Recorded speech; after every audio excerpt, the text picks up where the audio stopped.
নমস্কার আমার প্রিয় শ্রোতা বন্ধুরা, আমি সুদর্শন আপনাদের প্রত্যেককে অনেক অনেক স্বাগত জানাই আমাদের আজকের এই নতুন এপিসোডে। এখানে বেশি কথা না বাড়িয়ে সরাসরি গল্প শোনানো হয়। তাহলে চলুন বেশি দেরি না করে শুরু করি আমাদের আজকের নিবেদন। তবে হ্যাঁ, গল্পে প্রবেশ করার আগে জানিয়ে রাখি, আমাদের গত এপিসোডে যারা যারা সঠিক উত্তর লিখে কমেন্ট করেছিলেন তাদের প্রত্যেকের নাম আজকের গল্পের শেষে ঘোষণা করা হবে। এবং আজও গল্পের মধ্যে থেকে থাকছে আপনার জন্য একটি বিশেষ প্রশ্ন। সেই প্রশ্নের সঠিক উত্তর আপনার সম্পূর্ণ নামের সঙ্গে অবশ্যই কমেন্ট সেকশনে লিখে জানাতে ভুলবেন না। And don't forget to hit the subscribe button. Subscribe করুন, সঙ্গে থাকুন, আর গল্পটি ভালো লাগলে অবশ্যই লাইক দিতে ভুলবেন না।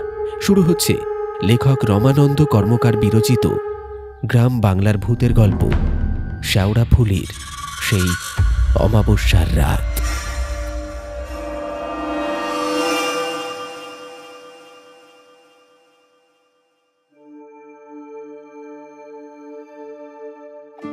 কার্তিকের শেষ, হেমন্তের বিদায় লগ্নে শীত তার আগমনী বার্তা পাঠিয়েছে উত্তরের হাওয়ার খামে।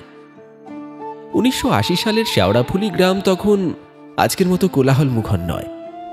বিকেলের ম্লান আলো নিভে আসতেই গ্রামটা যেন এক রহস্যময় কুয়াশার চাদর মুড়ি দিয়ে ঝিমিয়ে পড়ে। মেঠো রাস্তার দুপাশে ঘন বাঁশ ঝাড়ের সারি। হাওয়ায় তাদের ক্যাচ ক্যাচ শব্দে মনে হয় যেন কোনো অদৃশ্য সত্তা কোথাও গুঙাচ্ছে। জোনাকির মিটিমিটি আলো আর ঝিঁঝির একটানা ডাক ছাড়া প্রাণের স্পন্দন বড় একটা চোখে পড়ে না। অনেক দূরে কোথাও একটা শেয়াল ডেকে উঠল, আর ঠিক সেই মুহূর্তে ধুলো ওড়ানো কাঁচা রাস্তায় এসে থামল একটি হলুদ কালো অ্যাম্বাসেডর ট্যাক্সি।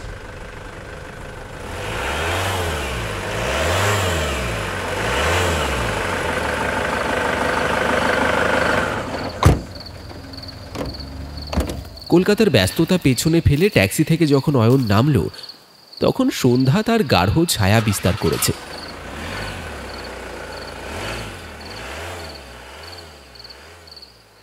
হাড় কাঁপানো ঠান্ডা। অয়ন জ্যাকেটের কলারটা তুলে দিয়ে চারপাশটা একবার দেখে নিল। নির্জন রাস্তা। একটু দূরে রাস্তার ধারে তালপাতার ছাউনি দেওয়া একটা নড়বড়ে চায়ের দোকান। টিমটিম করে জ্বলছে একটা হারিকেন। তার আলোয় দেখা যাচ্ছে মাটির উনুন থেকে কুণ্ডুলি পাকিয়ে ধোঁয়া উঠছে। শীতে জমে যাওয়া শরীরে একটু উষ্ণতার আশায় অয়ন ধীর পায়ে দোকানটার দিকে এগিয়ে গেল। দোকানে জনাতিনেক মানুষ বসেছিলেন। তাদের গায়ে ছিল তালিমারা সোয়েটার আর চাদর। অয়নকে ঢুকতে দেখে তাদের গুঞ্জন থেমে গেল।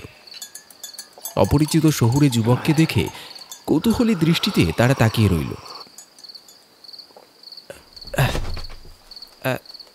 দাদা, এক ভাঁড় চা হবে, আদা দিয়ে কড়া করে? অয়ন বেঞ্চের এক কোণে বসে বলল। দোকানি মাঝবয়সী একজন লোক, গামছা দিয়ে হাত মুছতে মুছতে মাথা নেড়ে সায় দিল। মাটির ভাঁড়ে গরম চা হাতে নিয়ে অয়ন চুমুক দিল। অমৃতের মতো লাগলো এই কনকনে শীতে। একটু ধাতস্থ হয়ে অয়ন গলাটা ঝেড়ে বলল, আচ্ছা, এখান থেকে মুখোশশিল্পী দীনবন্ধু পালের বাড়িটা কত দূর বলতে পারেন? নামটা উচ্চারিত হওয়া মাত্রই দোকানের পরিবেশটা যেন থমকে গেল।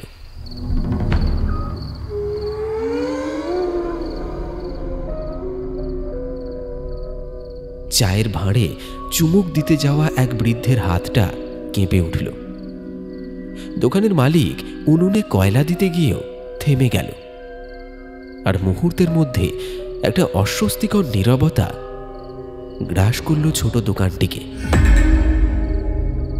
কোনায় বসে থাকা গায়ে চাদর জড়ানো একজন প্রৌঢ়, যার মুখটা এতক্ষণ অন্ধকারেই ছিল, সে খসখসে গলায় বলল, দীনবন্ধু পাল, ওদিকে কেন যাবেন বাবু? সন্ধ্যা হয়ে গেছে, এখনো পথ মারানো ভালো নয়। অয়ন অবাক হয়ে তাকালো। কেন, উনি কি বাড়িতে থাকেন না? প্রৌঢ় লোকটা একটু সরে এসে হারিকেনের আলোয় মুখটা আনল। তার চোখে মুখে স্পষ্ট ভয়ের ছাপ। সে ফিসফিস করে বলল, থাকেন সে থাকা না থাকারই সমান। বছর 20 আগে, হ্যাঁ 20 বছরই হবে, ওনার একমাত্র ছেলেটা যেদিন নিরুদ্দেশ হলো, তারপর থেকেই মানুষটা কেমন যেন হয়ে গেছে। অনেকে বলে ছেলের শোকে পাগল হয়ে গেছে। তারপর তো ধীরে ধীরে চোখ দুটো গেল, অন্ধ হয়ে গেলেন একেবারে। দোকানি এবার মুখ খুলল। শুধু কি তাই? ওনার ওই পুরো বাড়ির পাশ দিয়ে রাতে কেউ হাঁটে না বাবু। গভীর রাতে ওই বাড়ি থেকে আজও ঠক ঠক ঠক ঠক করে আওয়াজ আসে, যেন কেউ কাঠের ওপর হাতুড়ি চালাচ্ছে। কিন্তু অন্ধ মানুষ তাও অত রাতে কিসের কাজ করবে বলুন তো? ও বাড়ি নিয়ে গায়ে অনেক কথা রুটি আছে। কেউ বলে ওনার ছেলে ফিরে এসেছে, কেউ বলে ওনার তৈরি মুখোশগুলো নাকি রাতে জীবন্ত হয়ে ওঠে। কথা শেষ না করেই সে জিভ কাটল, যেন বেশি বলে ফেলেছে। অয়ন মুচকি হাসল। এই কুসংস্কারাচ্ছন্ন গ্রাম্য মানসিকতার সঙ্গে সে পরিচিত। সে পকেট থেকে চশমাটা বের করে মুছে চোখে পড়ল। তার চোখে ভয়ের বদলে শুধু কৌতূহলের ঝিলিক। আমি জানি উনি অসুস্থ, কিন্তু আমি কলকাতা থেকে এসেছি বিশেষ একটা প্রয়োজনে। খবরের কাগজে ওনার ব্যাপারে একটা আর্টিকেল পড়েছিলাম। আমার পুরনো অ্যান্টিক পিস বা দুষ্প্রাপ্য শিল্পকর্ম সংগ্রহ করার একটা নেশা আছে। শুনেছি ওনার তৈরি শেষ কাজ নরসিংহ অবতার, ওই মুখোশটা নাকি অসমাপ্ত রয়ে গেছে। কোনো এক বিশেষ কারণে উনি সেটা শেষ করতে পারেননি। আমি সেই মুখোশটার খোঁজেই এসেছি। দোকানের লোকগুলো একে অপরের দিকে চাইল। তাদের চোখে অয়ন এখন এক দুঃসাহসী বা বোকা পর্যটক ছাড়া আর কিছুই নয়। চায়ের দাম মিটিয়ে অয়ন যখন উঠে দাঁড়ালো, প্রৌঢ় লোকটা শেষবারের মতো সাবধান করল।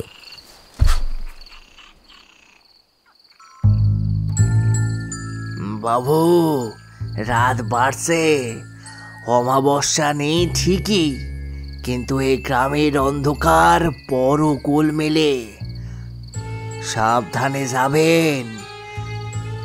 গ্রামের শেষ মাথায় শ্মশানের আগের বাড়িটাই ওনার। অয়ন মাথা নেড়ে ধন্যবাদ জানিয়ে বেরিয়ে এলো। তার মনে কোনো ভয় নেই, আছে তীব্র উত্তেজনা। দীনবন্ধু পাল, একসময় কিংবদন্তি শিল্পী, আজ লোকচক্ষুর আড়ালে এক রহস্যময় চরিত্র। গ্রামের মেঠো পথ ধরে অয়ন এগিয়ে চলল। দুপাশে বড় বড় অর্জুন আর শিরীষ গাছের সারি যেন প্রেতাত্মার মতো দাঁড়িয়ে আছে।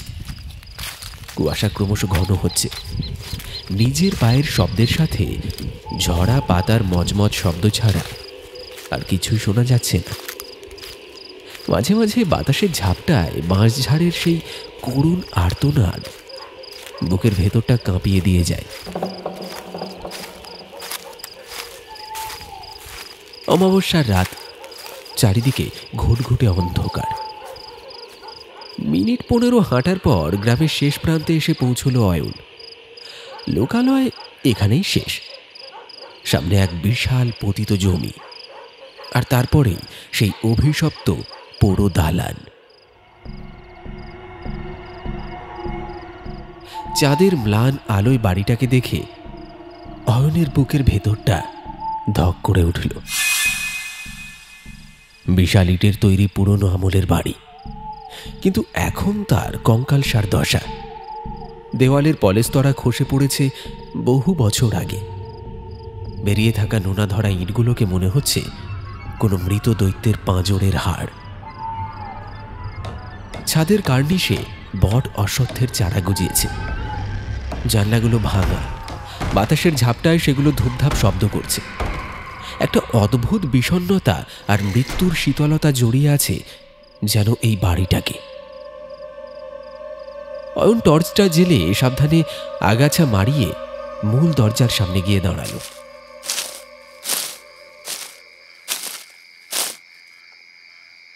দরজার কাঠ পচে গেছে, কিন্তু কড়াটা এখনো অক্ষত। সে একবার ঢোক গিলে কড়া নাড়ল। দীনবন্ধু বাবু বাড়িতে আছেন? নিঝুম রাতে সেই কড়া নাড়ার শব্দ প্রতিধ্বনির মতো শোনাল, কিন্তু কোনো সাড়া নেই। তারপর ভেতর থেকে ভেসে এলো এক হাড়হিম করা খসখসে গলার আওয়াজ, যা মনে হলো যেন মাটির তলা থেকে উঠে এলো। কে? অয়ন গলাটা পরিষ্কার করে নিল। আগে আমি অয়ন, কলকাতা থেকে আসছি। আপনাকে চিঠিতে জানিয়েছিলাম আসবো বলে। ভেতরে ভারী কিছু একটা সরানোর শব্দ হলো। তারপর ক্যাচ ক্যাচ শব্দ করে বিশাল ভারী দরজাটা একটুখানি ফাঁক হলো, আর সেই ফাঁক দিয়ে বেরিয়ে এলো এক লণ্ঠনের এক চিলতে হলুদ আলো। দরজাটা পুরো খুলতেই অয়ন দেখল মানুষটাকে, দীনবন্ধু পাল। বয়স ৮০ কোঠায় হবে। শরীরটা বার্ধক্যের ভারে ধনুকের মতো বেঁকে গেছে। পরনে একটা ময়লা ফতুয়া আর ধুতি। মাথার চুলগুলো ধবধবে সাদা, অবিন্যস্ত হয়ে হাওয়ায় উঠছে। কিন্তু অয়নের দৃষ্টি আটকে গেল তার চোখের দিকে। মানুষটার চোখ দুটো বড় ঘোলাটে, পাথরের মতো সাদা। পুরু ছানি পড়া সেই অন্ধ চোখ দুটো যেন অয়নের অস্তিত্ব ভেদ করে অন্য কিছু দেখছে। সেই দৃষ্টিহীন চোখের দিকে তাকিয়ে অয়নের মেরুদণ্ড বেয়ে একটা ঠান্ডা স্রোত নেমে গেল।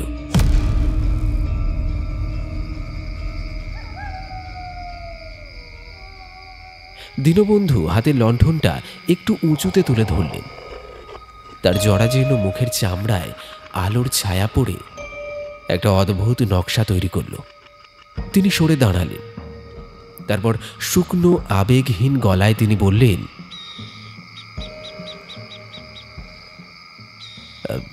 এসো বাবা, এসো, তোমাকে স্বাগত, আসো, ভেতরে চলে এসো।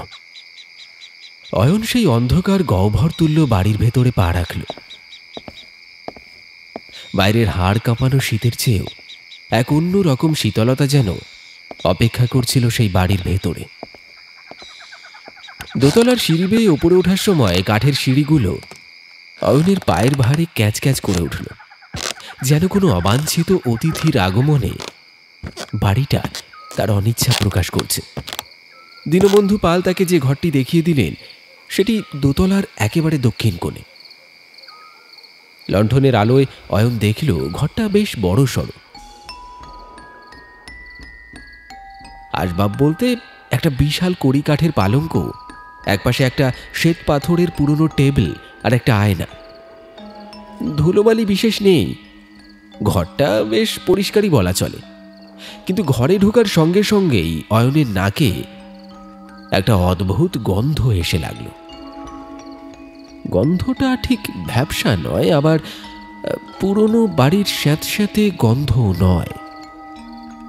এটা যেন পুরনো কোনো ভেজা কাঠ আর কোনো কড়া ঝাঁঝালো ওষুধের একটা বিচিত্র মিশ্রণ, অনেকটা ওই হাসপাতালের মর্গের মতো।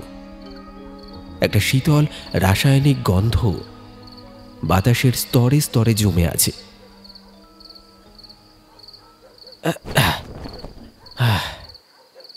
অয়ন ব্যাগটা নামিয়ে রাখল। দীনবন্ধু দরজার কাছে দাঁড়িয়েছিলেন। যাওয়ার আগে তিনি হঠাৎ থমকে দাঁড়ালেন।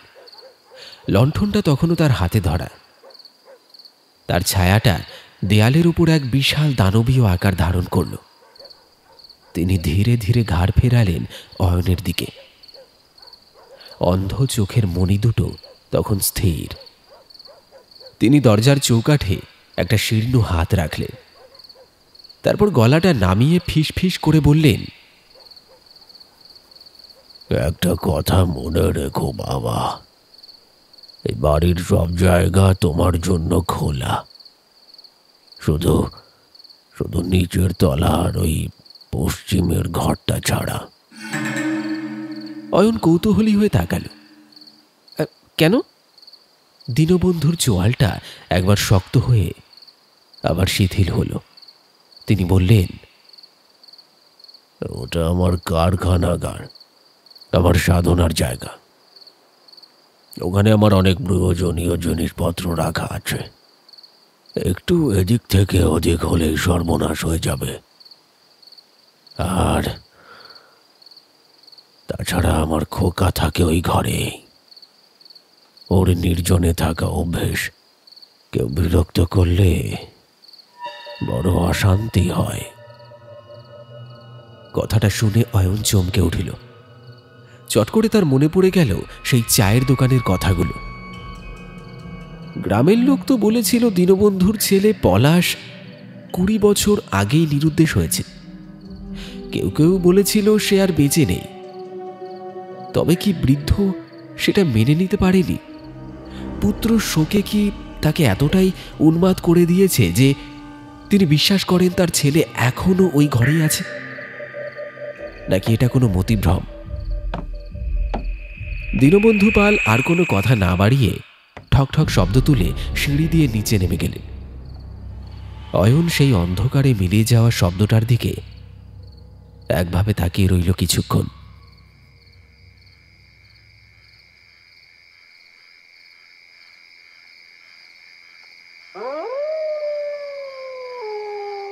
ধীরে ধীরে রাত গভীর হল। শেওড়াফুলি গ্রামের নিস্তব্ধতা যেন কোনো ভারী কম্বলের মতো চেপে বসল এই পুরো বাড়িটার উপর। বাইরে মাঝে মাঝে পেঁচার ডাক আর বাঁশঝাড়ের শিরশিরানি ছাড়া আর কোনো শব্দ নেই। কিন্তু বাড়ির ভেতরে নিস্তব্ধতা আরো ভারী, আরো আদিম। অয়ন বিছানায় শুয়েছিল, কিন্তু চোখে ঘুম নেই। বাতাসের সেই অদ্ভুত গন্ধটা যেন রাতের বেলা আরো তীব্র হয়েছে। সে এপাশ ওপাশ করছিল। হঠাৎ তার কান খাড়া হলো। শব্দটা আসছে নিচের তলা থেকে। একটা ঠুক ঠুক ঠুক করে শব্দ, খুব পরিচিত, কাঠ খোদাই করার শব্দ। কেউ যেন খুব সাবধানে বাটালি দিয়ে কাঠে ঘা দিচ্ছে, ছন্দে ছন্দে বিরামহীন। অয়ন উঠে বসল। হাত ঘড়িতে রেডিয়ামের আলোয় দেখল রাত 2টো বাজে। এই গভীর রাতে অন্ধ মানুষ কাজ করছে নাকি মনের ভুল? অয়ন কান পেতে রইল। শব্দটা একটানা কিছুক্ষণ চলার পর হঠাৎ থেমে গেল। তারপর যেটা শোনা গেল তা অয়নের মেরুদণ্ড দিয়ে একটা হিম শীতল স্রোত নামিয়ে দিল। এক অমানসিক গোঙানি। কোনো পশুর ডাক নয়, আবার আবার স্পষ্ট মানুষের গলাও নয়। শব্দটা যেন মাটির তলা থেকে উঠে আসছে। মনে হচ্ছে কেউ যেন প্রাণপণে চিৎকার করার চেষ্টা করছে, কিন্তু তার মুখটা কেউ শক্ত হাতে চেপে ধরে রেখেছে। শব্দটায় যন্ত্রণার চেয়ে আক্রোশ বেশি। অয়ন ধর্মর করে বিছানা ছেড়ে উঠে দাঁড়ালো। শরীরটা তার অজান্তেই কাঁপছে। শব্দটা বেশিক্ষণ স্থায়ী হলো না, মিলিয়ে গেল সেই ভুতুড়ে নিস্তব্ধতায়। কিন্তু ওইটুকু সময়ে অয়নের মনে হলো এ বাড়িতে সে আর দীনবন্ধু ছাড়াও তৃতীয় কোনো সত্তার উপস্থিতি আছে, এমন কিছু যেটা স্বাভাবিক নয়।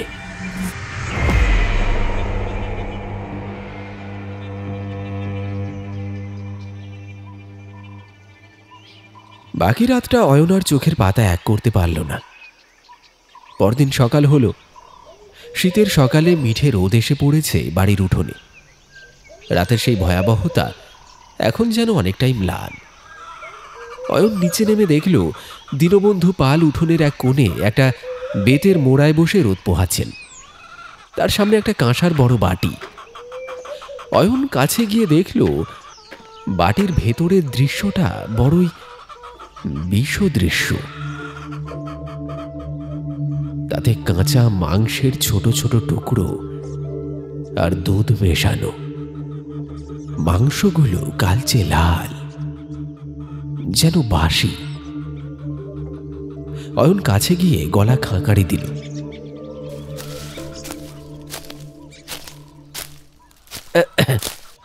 শুভ সকাল। দীনবন্ধু মুখ ফেরালেন। দিনের আলোয় তার ছানি পড়া চোখ দুটো আরো বেশি অস্বচ্ছ আর রহস্যময় মনে হল। তিনি বললেন, এসো বাবা এসো, কাল রাতে ঘুম হয়েছে তো ঠিকঠাক? অয়ন সুযোগটা হাতছাড়া করল না। সে সরাসরি জিজ্ঞেস করল, ঘুম আর হলো কই? কাল মাঝরাতে খুব অদ্ভুত কিছুর শব্দ পাচ্ছিলাম নিচ থেকে। ওই যেমন ঠকঠক আওয়াজ, তারপর কেমন যেন একটা গোঙানির শব্দ। দীনবন্ধুর মুখে কোনো ভাবান্তর হলো না। তিনি খুব স্বাভাবিক গলায় বললেন, ও কিছু না, ইঁদুর। পুরনো বাড়িতে ইঁদুরের খুব উপদ্রব। আর ওই কাঠের আওয়াজ, ও তো পুরনো কড়ি কাঠ। শীতের রাতে কাঠ সংকুচিত হয়, তাই মাঝে মাঝে অমন আওয়াজ হয়। ওসবে কান দিতে নেই। দীনবন্ধুর গলার স্বরটা এতটাই শান্ত যে অয়ন ক্ষণিকের জন্য বিভ্রান্ত হল। তবে কি সত্যি সে ভুল শুনেছে? কিন্তু সেই গোঙানি, সেটা তো আর ইঁদুর হতে পারে না। তবে অয়ন প্রসঙ্গটা পাল্টালো। সে আসল কথায় এলো। আপনাকে তো চিঠিতে আগেই জানিয়েছিলাম, আমি মূলত এসেছি আপনার সেই বিখ্যাত নরসিংহ অবতারের মুখোশটা দেখতে। শুনেছি ওটা নাকি আপনার শেষ কাজ, আর ওটা অসমাপ্ত। যদি একবার ওটার দর্শন দেন তবে বড়ই কৃতজ্ঞ থাকব। দীনবন্ধু বাটিটা হাতে নিয়ে উঠে দাঁড়ালেন। তার ঠোঁটের কোণে এক চিলতে হাসি ফুটে উঠল, যে হাসির অর্থ বোঝা ভার। ব্যস্ত হয়েও না বাবা, সবে তো এসেছ। তুমি এখন আমার অতিথি। দু একটা দিন থাকো এই পুরনো দালান, এই গ্রাম ঘুরে ফিরে দেখো। কত কিছু দেখার আছে, কত কিছু জানার আছে। সব কিছুরই একটা সঠিক সময় থাকে। সময় হলেই দেখতে পাবে। হ্যাঁ হ্যাঁ। কথাগুলো বলে তিনি লাঠিটা ঠুকে ঠুকে সেই বারান্দার দিকে এগিয়ে গেলেন, যেদিকে পশ্চিমের সেই নিষিদ্ধ ঘরটা।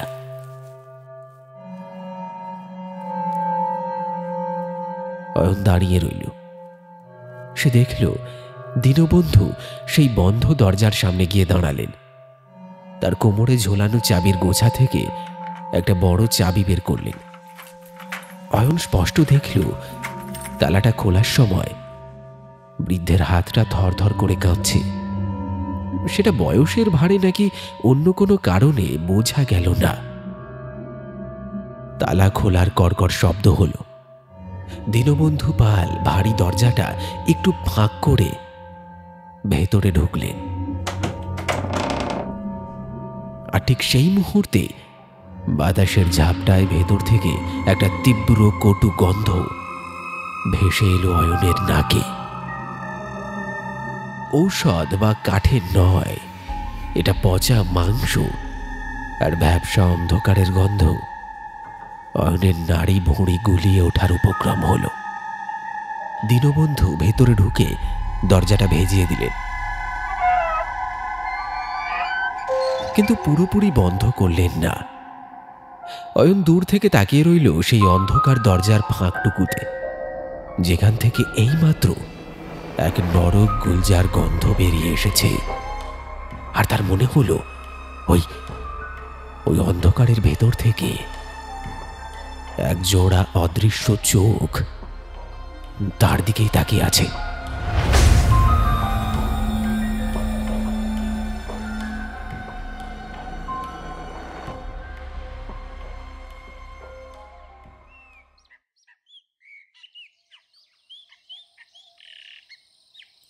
দুপুরের তপ্ত রোদ তখনও শেওড়াফুলি গ্রামের বাঁশঝাড়ের মাথায় লেগে আছে। মধ্যাহ্নভোজের পর অয়ন গ্রামের পথ ধরে আনমনে হাঁটছিল।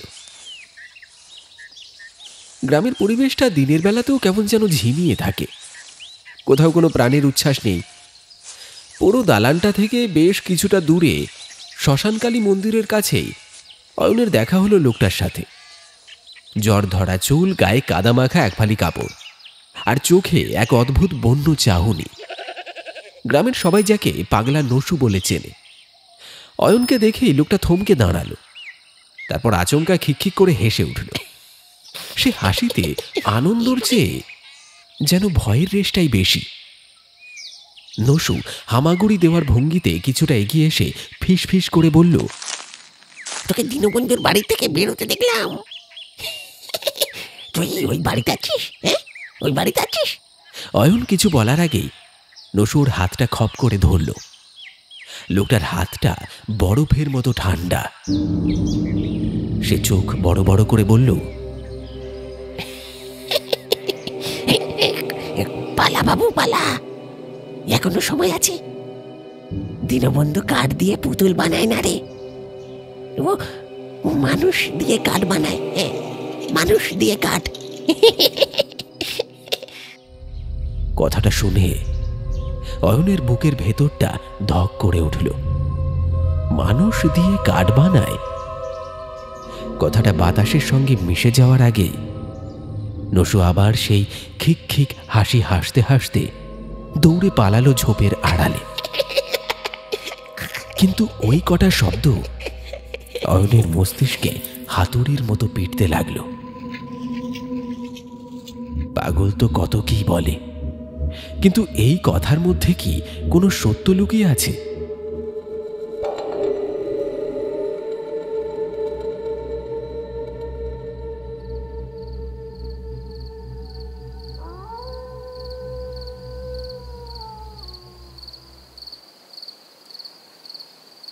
কৃষ্ণপক্ষের প্রতিপদ।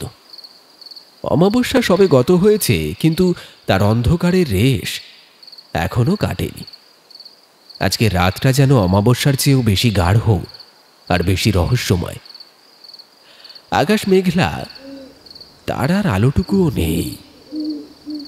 শেওড়াফুলি গ্রাম আজ এক শ্মশানের নিস্তব্ধতায় ডুবে আছে। তখন রাত 2টো। পুরনো দালান বাড়ির প্রতিটি ইট, কাঠ, পাথর যেন ঘুমের দেশে তলিয়ে গেছে। দোতলার ঘর থেকে দীনবন্ধু পালের একটানা নাক ডাকার আওয়াজ আসছে। অয়ন বিছানায় উঠে বসল। আজ সে আর অপেক্ষা করবে না। বৃদ্ধ তাকে এখনো সেই নরসিংহ অবতারের মুখোশ দেখাননি, বারবার এড়িয়ে গেছে। অয়নের মন বলছে ওই নিষিদ্ধ পশ্চিমের ঘরেই লুকিয়ে আছে সব রহস্যের চাবিকাঠি। সে নিঃশব্দে বিছানা ছাড়ল, জুতো পরল না, পায়ে মোজা গলিয়ে নিল যাতে বিন্দু মাত্র শব্দ না হয়।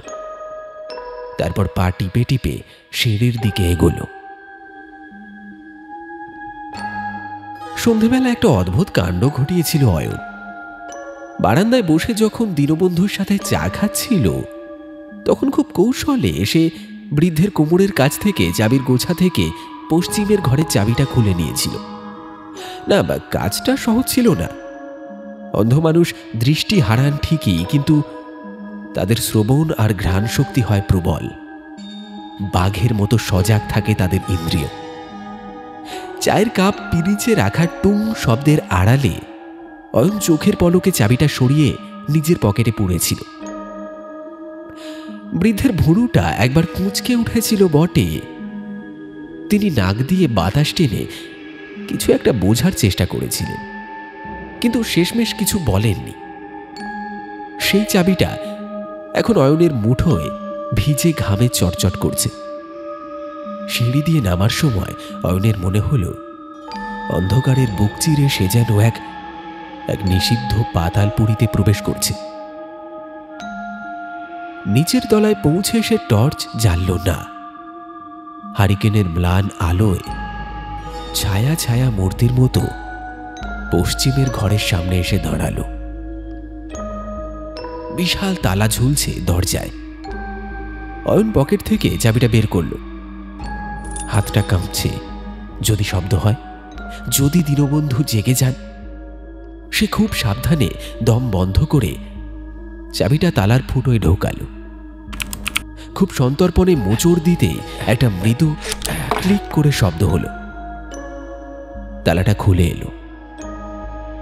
ভারী কাঠের দরজাটা পুরনো কবজার যন্ত্রণায় ক্যাঁচ ক্যাঁচ শব্দ করে হা করে খুলে গেল।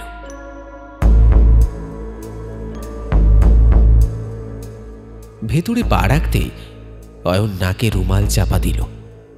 এক অসহ্য বিভৎস গন্ধ ঝাঁপিয়ে পড়ল তার উপর।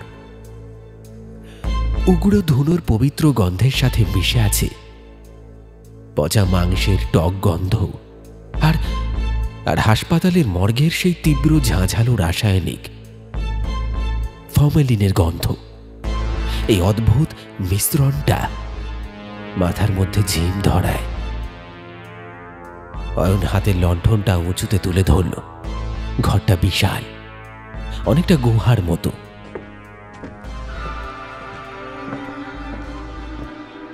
চারিদিকে ছড়ানো ছেনি, বাটালি, করাত আর অদ্ভুত সব যন্ত্রপাতি। দেওয়ালের তাকে সারি সারি মুখোশ। অসুর, দেবতা, রাক্ষস। তাদের কারুকার্য এতটাই নিখুঁত যে মনে হয় এক্ষুনি কথা বলে উঠবে। অয়ন মনে মনে দীনবন্ধুর শিল্পী সত্তাকে কুর্নিশ না করে পারল না, কিন্তু তার দৃষ্টি বেশিক্ষণ ওসবের উপর আটকে রইল না। ঘরের ঠিক মাঝখানে একটা বড় শক্তপোক্ত টেবিলের উপর রাখা আছে একটা অতিকায় কাঠের গুঁড়ি। লণ্ঠনের আলোয় সেটাকে এক অদ্ভুত দর্শন প্রাণীর মতো মনে হল। অয়ন মন্ত্রমুগ্ধের মতো এগিয়ে গেল। কাঠটা সাধারণ শাল বা সেগুন কাঠের মতো খসখসে বা রুক্ষ নয়। এর উপরিভাগটা মসৃণ, তেলতেলে, যেন পালিশ করা হয়েছে। আর সবচেয়ে অদ্ভুত হলো কাঠের রং কালচে বাদামি, কিন্তু কাঠের গায়ের উপর দিয়ে নীল রঙের শিরা উপশিরার জালের মতো কি যেন ছড়িয়ে আছে, ঠিক ঠিক যেমন মানুষের চামড়ার নিচে থাকে।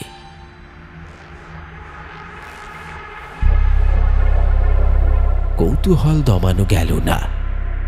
অয়ন কম্পিত হাতে কাঠটা স্পর্শ করল, আর সাথে সাথেই সে ছিটকে সরে এল, যেন আগুনের ছ্যাঁকা খেয়েছে। গরম, কাঠটা গরম। নির্জীব বস্তু নয়, এর মধ্যে প্রাণের উষ্ণতা আছে। অয়ন ভয়ে ভয়ে আবার হাত রাখল। এবার সে স্পষ্ট অনুভব করল কাঠের ভেতর থেকে একটা ছন্দময় কম্পন ভেসে আসছে, ধক ধক ধক ধক করে। খুব ধীর লয়, কিন্তু কিন্তু স্পষ্ট। এ তো কাঠের স্পন্দন নয়, এ যে হৃদস্পন্দন। অয়ন কাঁপতে কাঁপতে লণ্ঠনটা কাঠের উপরের দিকে ধরল। সেখানে খোদাই করা আছে একটা মানুষের মুখ, এক যুবকের মুখ। ভাস্কর্যটি এতটাই জীবন্ত যে মনে হচ্ছে যুবকটি শান্তিতে ঘুমিয়ে আছে, চোখ দুটো বন্ধ করে। অয়ন আরো ভালো করে দেখার জন্য যেই ঝুঁকেছে, ঠিক সেই মুহূর্তে ঘটল সেই হাড় হিম করা ঘটনাটা। কাঠের ওই খোদাই করা চোখ দুটো হঠাৎ টপ করে খুলে গেল। ওগুলো কাঠের চোখ নয়, ওগুলো কোনো পাথরের তৈরি চোখও নয়। ওগুলো মানুষের চোখ, ঘোলাটে, যন্ত্রণায় কাতর, জল ভরা দুটো চোখ পিটপিট করে অয়নের দিকে তাকালো। সেই চোখে বিস্ময় নেই, আছে শুধু অনন্তকালের হাহাকার। কাঠের ভেতর থেকে আবার সেই অমানসিক গোঙানিটা ভেসে এলো। এবার এবার অয়ন স্পষ্ট শুনল শব্দটা।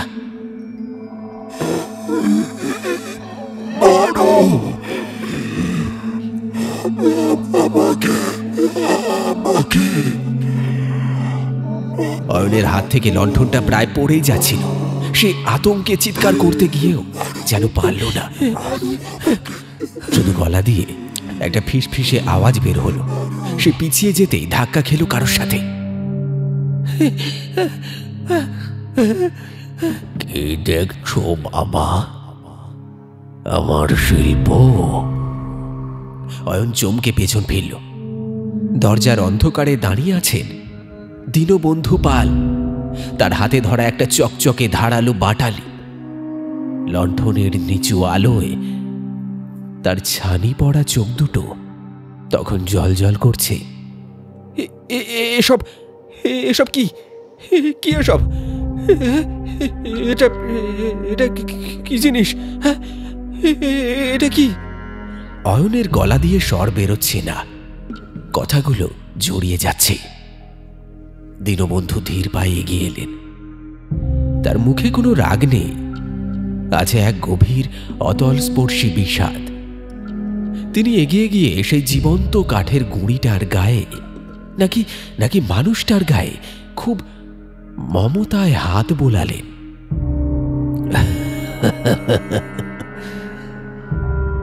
এ পলাশ, পলাশ। দীনবন্ধুর গলাটা ধরে এলো। আমার খোকা 20 বছর আগে জঙ্গলে যক্ষের গাছ কাটতে গিয়ে কালচিতি সাপে কেটেছিল ওকে। বৈদ্যরা জবাব দিয়েছিল। পুরো শরীর পচে গেলে খসে পড়ছিল, কিন্তু আমি যে বাবা, আমি ওকে মরতে দিইনি। অয়ন ভয়ে দেয়াল ঘেঁষে দাঁড়ালো।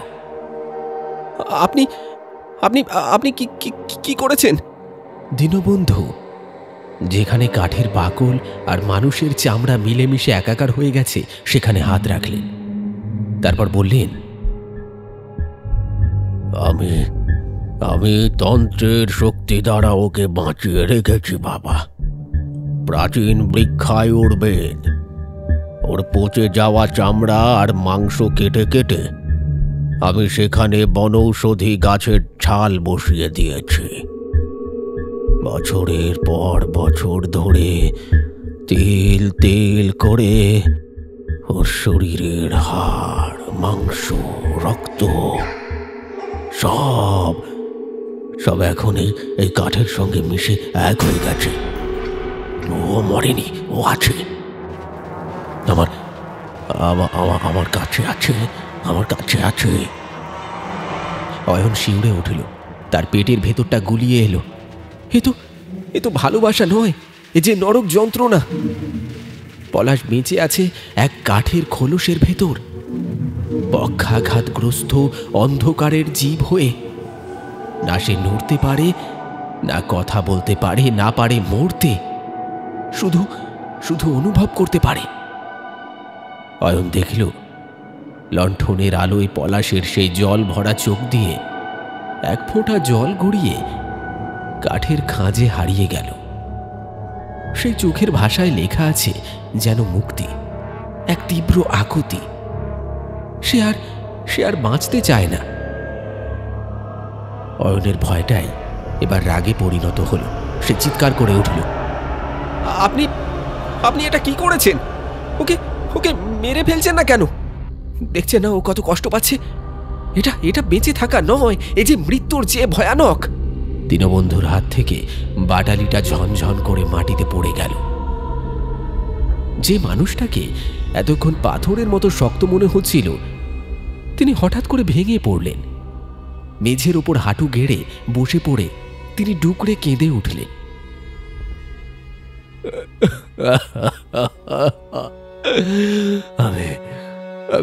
আমি জানি বাবা, আমি সব জানি, কিন্তু আমি যে বাবা 20 বছর ধরে রোজ আমি ভাবি আজ শেষ করে দেব।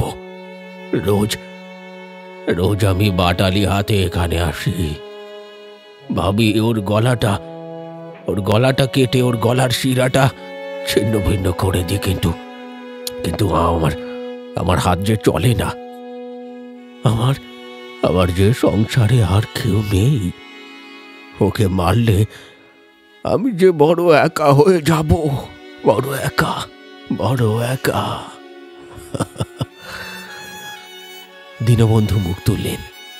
তার অন্ধ চোখ দুটো দিয়ে জল গড়িয়ে পড়ছে। তিনি অয়নের দিকে হাত জোর করলেন। বাবা, এখানে কেউ আসে না ভয়, সবাই আমায় পাগল ভাবে, রাক্ষস ভাবে। কিন্তু তুমিও তো শিল্পী, তুমি তো বুঝবে। তুমি কি পারবে বাবা? তুমি কি আমার খোকাকে ছুটে দিতে পারবে? ও আমাকে অনেকদিন ধরে বলছে ও যেতে চায়। আমি পারছি না। তুমি ওকে মুক্তি দাও, ওকে মুক্তি দাও।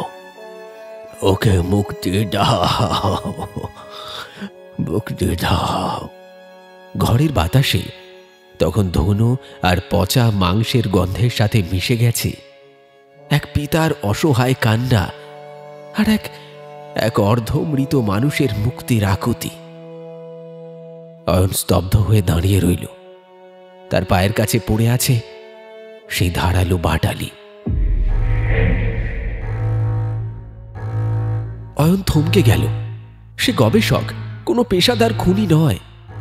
তার হাত কাঁপাটাই স্বাভাবিক, কিন্তু পলাশের সেই ঘোলাটে জল ভরা চোখের দিকে তাকিয়ে সে এক মুহূর্তের জন্য স্থির হল। ওই চোখে বাঁচার আকুতি নেই, আছে মরে যাওয়ার অনন্ত প্রার্থনা। ওটা তো শুধু চোখ নয়, ওটা যেন একটা জীবন্ত নরকের বাতায়ন। অয়ন বুঝতে পারল এটা খুন নয়, এটা করুণা, এটা মুক্তি। সে নিচু হয়ে মাটি থেকে ভারী ধারালো বাটালিটা হাতে তুলে নিল। ইস্পাতের ঠান্ডা স্পর্শ তার হাতের তালুতে আগুনের মতো ছ্যাঁকা দিল। সে এগিয়ে গেল পলাশের বুকের কাছে, যেখানটায় কাঠের আস্তরণটা কিছুটা পাতলা, যেখানটায় কান পাতলে এখনো শোনা যায় ধুকপুক শব্দ। অয়ন বাটালিটার তীক্ষ্ণ ফলাটা ঠিক সেই স্পন্দনের ওপর স্থাপন করল। পলাশের চোখ দুটো অয়নের মুখের ওপর স্থির হল। সেই দৃষ্টিতে কোনো ভয় নেই কোনো অভিযোগ, আছে শুধু এক গভীর কৃতজ্ঞতা যা ভাষায় প্রকাশ করা যায় না। ক্ষমা করো ভাই, ক্ষমা করো। অয়নের গলাটা কেঁপে উঠল। বিড় বিড় করে সে বলল, আমি আমি আমি আমি তোমাকে মুক্তি দিচ্ছি। অয়ন চোখ বন্ধ করে দিল। তারপর শরীরের সমস্ত শক্তি একত্রিত করে সজোরে বাটালিটা বসিয়ে দিল সেই স্পন্দিত কাঠের বুকে।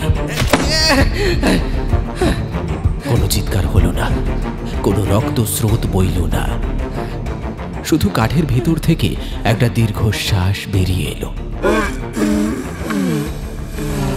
যেন বহু যুগ ধরে আটকে থাকা বাতাস অবশেষে মুক্তি পেল। সেই শব্দের রেশ মিলিয়ে যেতেই ঘর জুড়ে নেমে এলো এক অলৌকিক নিস্তব্ধতা।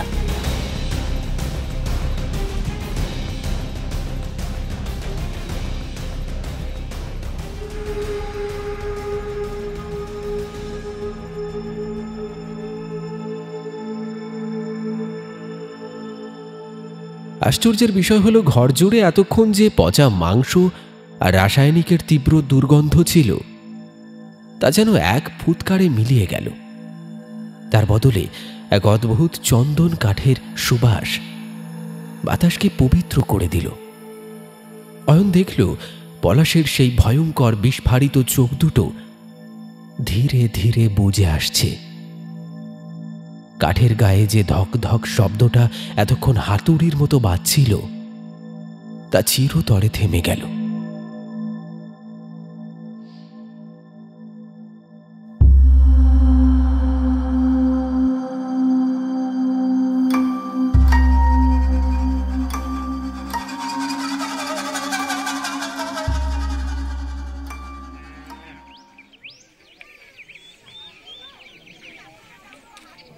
পরদিন সকাল।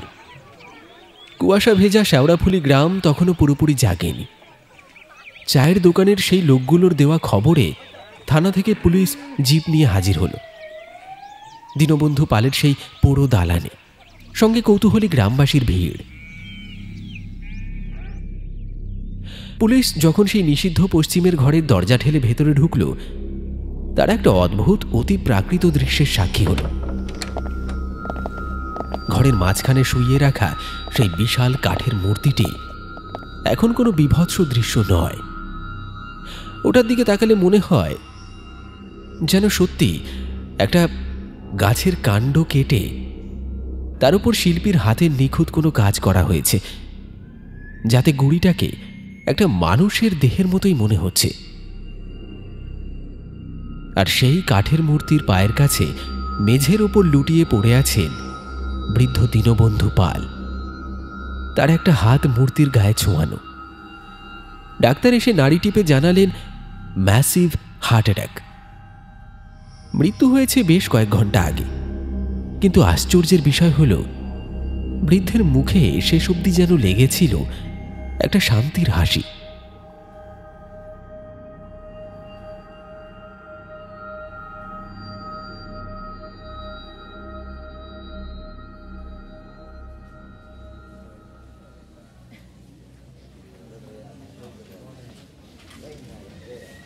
এই ঘটনার ঠিক 7 দিন পর শেওড়াফুলি থানার ওসির ঘরে টেবিলের ওপর রাখা অ্যাস্ট্রেতে সিগারেটের ধোঁয়া কুণ্ডলি পাকিয়ে উঠছে। জানালার বাইরে তখন রোদের ঝিলিক। অয়ন চেয়ারে বসে জানালার বাইরে আকাশ দেখছিল। তার উল্টো দিকে বসে আছেন ইন্সপেক্টর সমীরণ রায়। তিনি ফাইলটা বন্ধ করে অয়নের দিকে তাকালেন। সত্যি অয়ন বাবু, আপনার কোনো জবাব নেই? সমীরণবাবু মাথা নেড়ে সপ্রশংস দৃষ্টিতে তাকালেন। এই পুলিশ ডিপার্টমেন্টটা যা করতে পারল না, আপনি তা কইরে দেখাইলেন। 20 বছর আগে নিরুদ্দেশ হওয়া পলাশ পালের কেসটারে আপনি এইভাবে সলভ করে দিবেন, তা ভাবা যায় নাকি? অয়ন হাতের সিগারেটটা অ্যাশট্রেতে গুঁজে দিয়ে ছাইটা ঝেড়ে ফেলল। তার চোখে মুখে ক্লান্তির ছাপ। সে ধীর গলায় বলল, দীনবন্ধু পালের ব্যাপারে ওই আর্টিকেলটা খবরের কাগজে পড়ার পর থেকেই আমার সন্দেহ হয়েছিল ইন্সপেক্টর। একজন মানুষ যিনি এত বড় মাপের শিল্পী, তিনি হঠাৎ করে পাগল হয়ে যাবেন কেন? আর ছেলে নিরুদ্দেশ হওয়ার ঠিক পরেই তার এই পরিবর্তন। সমীকরণটা ঠিক মিল ছিল না। হেলুগে আপনি ছদ্মবেশে সোজাও না ডেরাই গিয়া উঠলেন। সাহস আছে কইতেইব। আমরা জানতাম আপনি একজন অ্যান্টিক কালেক্টর, কিন্তু আপনি যে আসলে একজন শখের গোয়েন্দা আর এই কেসটা নিজের আগ্রহে হাতে নিয়েছেন, সেইটা জানলে তো আমরাই আপনারা সাহায্য করতাম। অয়ন ম্লান হাসল। আসলে পরিস্থিতি মানুষকে বদলে দেয় ইন্সপেক্টর। আমি ভেবেছিলাম হয়তো ছেলেকে খুন করে লুকিয়ে রেখেছেন তিনি, কিংবা মানসিক ভারসাম্য হারিয়ে কোনো অপরাধ করেছেন। কিন্তু অয়ন থামল। তার গলার স্বরটা গাঢ় হয়ে এলো। কিন্তু কেসটা সলভ করতে গিয়ে আমি যে অভিজ্ঞতার সম্মুখীন হলাম, তার কোনো বৈজ্ঞানিক ব্যাখ্যা আমার কাছে নেই। আমি যুক্তিবাদী মানুষ, কিন্তু ওই বাড়িতে সেই রাতে যা দেখেছি তা বিজ্ঞানের সব সূত্রকেই অস্বীকার করে। সমীরণবাবু ভুরু কুঁচকে তাকালেন। সে কি কথা? আপনি তো রিপোর্টে লিখছেন যে পলাশ পাল অনেকদিন আগে মারা গিয়েছিল, আরে বৃদ্ধ তাকে মমি বানিয়ে রাখার চেষ্টা করেছিল। এর মধ্যে আবার অবৈজ্ঞানিকের কি আছে? অয়ন পকেটে হাত দিল। তার আঙুলগুলো স্পর্শ করল এক টুকরো শুকনো ছাল।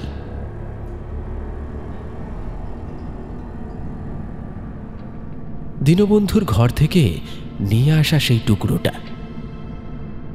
ছালটা দেখতে কাঠের মতো, কিন্তু স্পর্শ করলে অবিকল মানুষের চামড়ার মতো মনে হয়।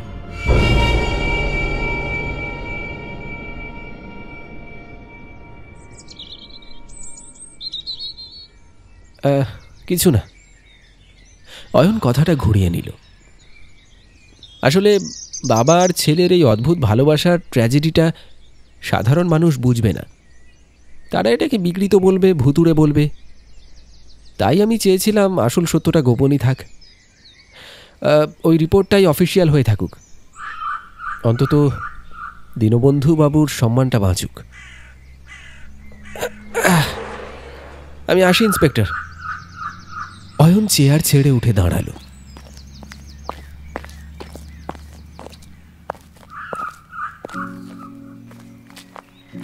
থানা থেকে বেরিয়ে অয়ন রাস্তায় এসে দাঁড়ালো। সকালের মিঠে রোদ তার মুখে এসে পড়ল। গত কয়েকদিনের কুয়াশা আর অন্ধকার আজ সম্পূর্ণ কেটে গেছে। আকাশটা ঝকঝকে নীল। অয়ন পকেটের ভেতরে থাকা সেই চামড়া সদৃশ্য কাঠের টুকরোটা শক্ত করে আঁকড়ে ধরল। পৃথিবীর সব রহস্যের সমাধান ডিটেকটিভরা করতে পারে না। কিছু রহস্য প্রকৃতির খেয়ালেই সৃষ্টি হয়, আবার প্রকৃতির নিয়মেই বিলীন হয়ে যায়। হ্যাঁ, একটা দীর্ঘ শ্বাস ফেলে অয়ন স্টেশনের দিকে হাঁটা দিল। তার পেছনে পড়ে রইল শেওড়াফুলি গ্রাম, আর তার বুকে মিশে থাকা এক পিতা ও পুত্রের মর্মান্তিক উপাখ্যান।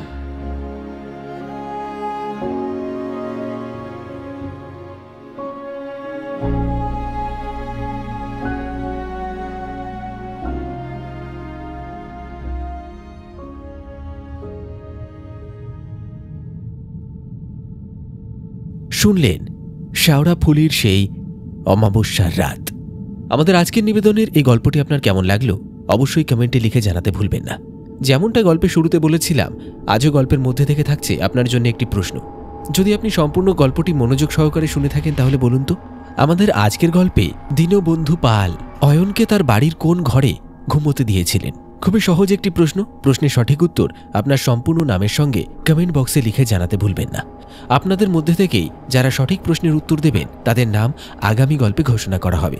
তাহলে চলুন একবার ঝটপট দেখে নিই আমাদের গত এপিসোডে কারা কারা সঠিক উত্তর লিখে কমেন্ট করেছিলেন। আমাদের গত এপিসোডে সঠিক উত্তর লিখে কমেন্ট করেছিলেন তাপস দাওয়ান, পূজা দাওয়ান, হেমন্ত মণ্ডল, রাজেশ, সুপনা, অতীশ, অনুশ্রী, মল্লিকা বারিক, মোহাম্মদ মসিদুর রহমান, প্রিয়াঙ্কা প্রামাণিক, পিন্টু ডাকুয়া, দীপা ডাকুয়া, রাজদীপ ডাকুয়া, রাজশ্রী ডাকুয়া, রত্না সরকার, সাথী, শেখ মুস্তাকিন, হাসানুর শেখ, সৌরভ চৌধুরী, শুভ দলুই, রাহুল মণ্ডল, তন্ময়, মানস জানা, শেখ বাপন, উজ্জ্বল, আনিসুর, শঙ্কর, জম্মু, মোহাম্মদ রনি মিয়া, শেখ হাসান, সৌমেন দে, শঙ্কর মণ্ডল, পূজা মণ্ডল, মুন্না রুই দাস, সাহিল হক, প্রদীপ মণ্ডল, রাধারানী বিষ্ণু, পায়েল মোদক, ইমরান সর্দার, মুজাহিদ সর্দার, নুরামিন লস্কর, মহদিল সর্দার, গণেশ দাস, মিঠু দাস, রিয়া দাস, স্বপ্না পাত্র, প্রীতি দাস, সমর্পিতা দাস, গৌর হরি দাস,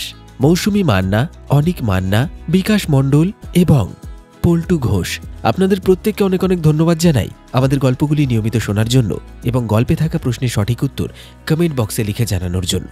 তাহলে চলুন আজকের মতো বিদায় নেওয়া যাক। আবার দেখা হবে একটা টান টান উত্তেজনায় পরিপূর্ণ রোমাঞ্চকর ভূতের গল্পের সাথে আগামী এপিসোডে। ততক্ষণের জন্য সকলে খুব ভালো থাকবেন, সুস্থ থাকবেন। ধন্যবাদ।